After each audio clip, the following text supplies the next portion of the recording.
Assalamualaikum warahmatullahi wabarakatuh. Alhamdulillah, hamdan wa syukranillah, amma ba'd. Apa kabar semuanya sahabat Villa? Semoga kita semua selalu diberikan kesehatan, kenikmatan, iman dan Islam, dan serta dimudahkan segala urusannya dan senantiasa dijaga oleh Allah dalam penjagaannya ya. Amin amin ya rabbal alamin. Baik teman-teman, bertemu lagi dengan saya. Pada kesempatan kali ini saya akan sharing tentang materi tentang ulumul Quran ya.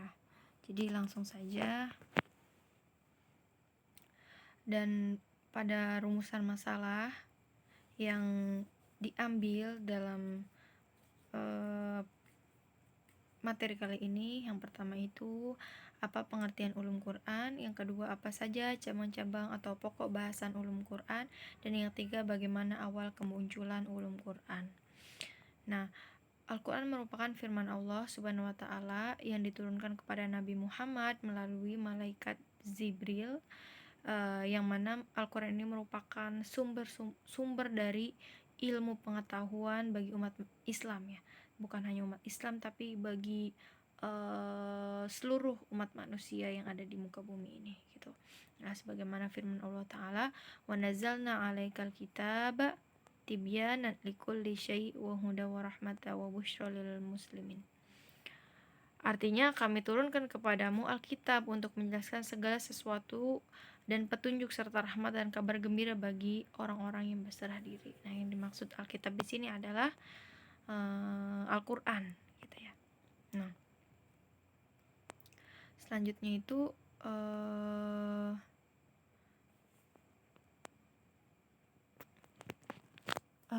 dalam ulumul Quran membahas berbagai hal yang berkaitan dengan ilmu dan penafsiran Al-Quran. Ulumul Quran juga dipahami sebagai metode untuk menemukan hubungan antara ayat satu dengan ayat yang lain ya kan, surah dengan surah, ayat dengan ayat, seperti itu. Nah, dalam ulumul Quran juga membahas tentang nuzulul Quran ya, sebab-sebab turunnya Al-Quran, kemudian kisah-kisah yang ada di dalam Al-Quran, dan juga kisah-kisah bagaimana ayat itu turun gitu, apa sih kejadiannya gitu. Dahulu itu kenapa ayat ini bisa turun, pasti kan ada sebab dan musababnya gitu. Nah, selanjutnya pengertian ulumul Quran secara bahasa. Nah, secara bahasa ulumul Quran itu berasal dari bahasa Arab, yaitu ulum, jamak dari kata ilm, berarti paham dan menguasai. Menurut As-Sahafani dan Al-Anbari, ilm adalah idrakus syai' bihaqikoti, berarti mengetahui hakikat sesuatu. Sedangkan Quran sendiri berasal dari kata qara'a yaqra'u. Nah, Quran itu masdar dari qara'a yaqra'u yang artinya bacaan. Nah, adapun secara istilah menurut Mana'at Al-Qotan, ulumul Quran adalah ilmu yang mencangkup pembahasan berkaitan dengan Al-Quran dari sisi informasi tentang asbabun nuzul gitu kan, kodifikasi, terus tertib penulisan Al-Quran, ayat-ayat yang diturunkan di Makkah dan Madinah, dan lain sebagainya gitu. Nah, adapun cabang-cabang ilmu Quran itu sangat banyak ya, banyak sekali para tokoh-tokoh atau ulama-ulama, alim ulama yang membuat karya daripada ilmu-ilmu Al-Quran itu sendiri. Bukan hanya dari Indonesia tapi dari umat Islam dari berbagai maksud saya bukan dari Timur Tengah aja gitu, tapi umat Islam dari berbagai wilayah dari berbagai daerah, mereka banyak mempunyai karya tentang ulumul Quran gitu. Di Indonesia pun ada, tapi kebanyakan itu mereka awalnya gitu mereka berasal dari Timur Tengah. Nah, ini ini adalah nama-nama kitab atau ilmu Al-Quran ya, yang membahas tentang ilmu Al-Quran gitu. Kitab yang membahas tentang ilmu Al-Quran ada Fawaidus Suwar, ilmu Rasm Al-Quran, ilmu Hamzah Al-Quran, ilmu Aqsam Al-Quran, dan lain sebagainya. Ini hanya contoh gitu ya. Nah, kemudian sejarah awal kemunculan ulum Quran. Nah, di abad pertama munculnya ilmu Al-Quran secara khusus diawali dengan perintah menulis Al-Quran.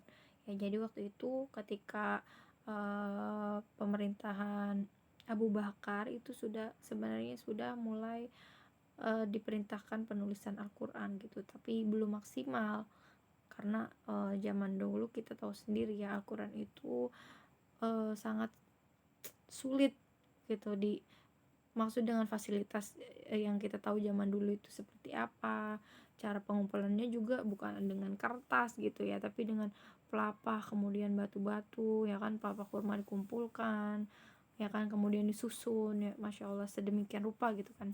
Nah, uh, uh, jadi Abu Bakar itu belum selesai gitu, kemudian setelahnya Umar bin Khattab, kemudian setelah itu baru di zaman Utsman itu alhamdulillah selesai gitu. Nah, makanya sampai sekarang ini kita kenal dengan Rasul Utsmani gitu. Nah, adapun ulumul Quran itu sendiri, sebenarnya istilah ulumul Quran ini sendiri belum muncul di abad pertama gitu. Dia itu ada muncul di abad ketiga, atau ada ulama yang mengatakan istilah ulumul Quran ini baru muncul di abad kelima. Sedangkan tapi gitu, ilmu Al-Quran ini sudah ada gitu sejak zaman Rasulullah pun sudah ada, karena seperti misalnya banyak sahabat yang bertanya tentang perihal permasalahan kehidupan sehari-hari, rumah tangga dan sebagainya, dan mereka bertanya ke Rasulullah gitu. Nah, Rasulullah mengeluarkan ayat ini gitu. Jadi zaman dulu itu kalau ada permasalahan itu langsung ditanyakan ke Rasulullah, sehingga pada zaman dahulu belum dibutuhkannya gitu ilmu-ilmu tentang penafsiran Al-Quran itu sendiri. Nah, di abad kedua Hijriah ini dikenal sebagai era pembukuan. Pada abad ini upaya perluasan ulama Al-Quran mulai dilakukan, namun pada masa ini perhatian para ulama lebih tertuju pada penafsiran. Jadi di abad kedua ini sudah mulai ada penafsiran gitu. Nah, pada abad ketiga Hijriah muncullah Muhammad bin Jarir At-Tabari yang menyusun kitab penjelasan yang bermutu tinggi. Jadi memuat hadis-hadis sahih yang bermutu tinggi gitu. Nah, selain hadis-hadis sahih itu juga memuat kajian tentang i'rab. Nah, kemudian di abad keempat itu lahir beberapa kitab ulum Quran seperti Ajaib Ulum Al-Quran karya Abu Bakar Muhammad bin Qasim Al-Anbari. Dalam kitab ini dibahas tentang kelebihan dan kemuliaan Al-Quran. Nah, kemudian di abad kelima itu ada Ali bin Ibrahim bin Sa'id Al-Hufi yang menghimpun bagian-bagian dari ulum Quran dalam karyanya Al-Burhan fi Ulumul Quran. Nah, kemudian di abad keenam itu ada Ibnu Al-Jauzi yang menyusun kitab Al-Afnan fi Ulum Quran dan kitab Al-Mujtaba fi Ulumul Quran ya. Fi Ulum Tatalaq bi Quran. Masya Allah. Nah, kemudian di abad ke-7 dengan kitabnya yang berjudul Jamal Al-Quran wa Kamal Al-Qara ya. Dan di abad ke-8 Az-Zarkashi menyusun kitab Al-Burhan fi Ulumul Quran. Nah, di abad ke-9 ini itu ada Jalal ad-Din Al-Burqini menyusun kitab Al-Mawaqi Al-Ulumul fi Mawaqi An-Nujum. Nah, pada masa ini pula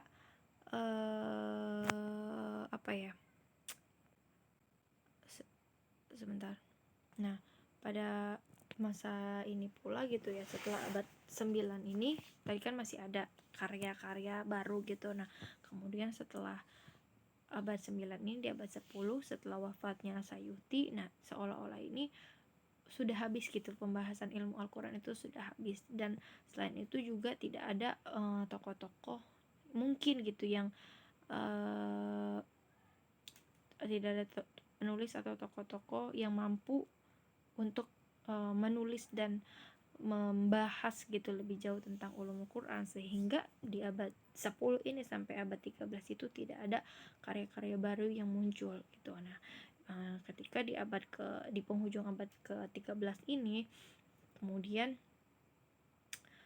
perhatian ulama terdahulu mulai bangkit kembali nih. Pada masa ini pembahasan dan pengajian Al-Quran tidak hanya terbatas pada cabang-cabang ulum Quran saja, melainkan telah berkembang. Misalnya penerjemahan Al-Quran ke dalam bahasa asing, juga telah disusun berbagai kitab ulum Quran, diantaranya ada mencakup bagian-bagian ulum Quran secara keseluruhannya, ada pula yang hanya sebagian. Di antara ulama yang menyusun kitab ulum Quran yang mencakup sebagian besar cabang-cabangnya antara lain Al-Jazairi dalam bukunya At-Tibyan li Ba'd al-Mabahis al-Muta'alliqah bil Quran. Nah, intinya di abad 10 sampai penghujung abad 13 itu hampir tidak ada karya baru tentang ulumul Quran gitu ya. Karena tidak adanya tokoh yang mampu menulis gitu tentang ulumul Quran. Nah, ketika di penghujung abad ke-13 itu baru muncul lagi tokoh yang muncul ilmu baru kayak tentang sudah mulai ada penerjemahan Al-Quran ke dalam bahasa asing dan ilmu-ilmu lainnya. Nah, kesimpulannya adalah ulum Quran itu terdiri dari berbagai macam cabangnya, tidak lahir sekaligus melainkan melalui proses.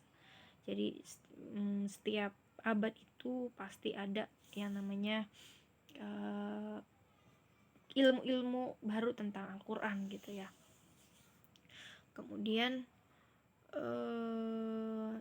di fase pertama ini mulai zaman Rasulullah hingga awal abad kedua gitu, ini proses perkembangan yang dapat dibagi ke dalam fase proses pengembangan ilmu Al-Quran. Fase kedua, lahirnya cabang-cabang ulum Quran dan kodifikasi mulai abad kedua hingga abad kelima. Dan ketiga itu fase kodifikasi ulum Quran sebagai suatu ilmu yang mencakup berbagai ilmu Al-Quran, yaitu sejak abad ke-5 hingga saat ini. Hingga saat ini telah lahir puluhan tokoh bidang ulum Quran.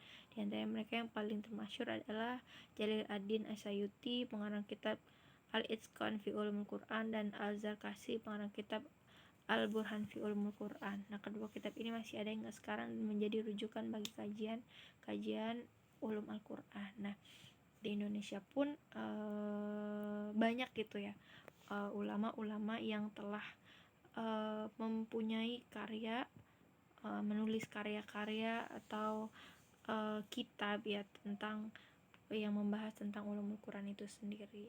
Jadi pada intinya ulumul Quran ini tidak ada sekaligus, melainkan bertahap. Setiap abad itu ada muncul ilmu-ilmu baru sehingga sehingga melengkapi karya-karya yang sebelumnya gitu. Terima kasih, mungkin cukup sekian. Mudah-mudahan bermanfaat buat teman-teman semuanya. Saya akhiri, bila taufiq wal hidayah. Wassalamualaikum warahmatullahi wabarakatuh. Syukron.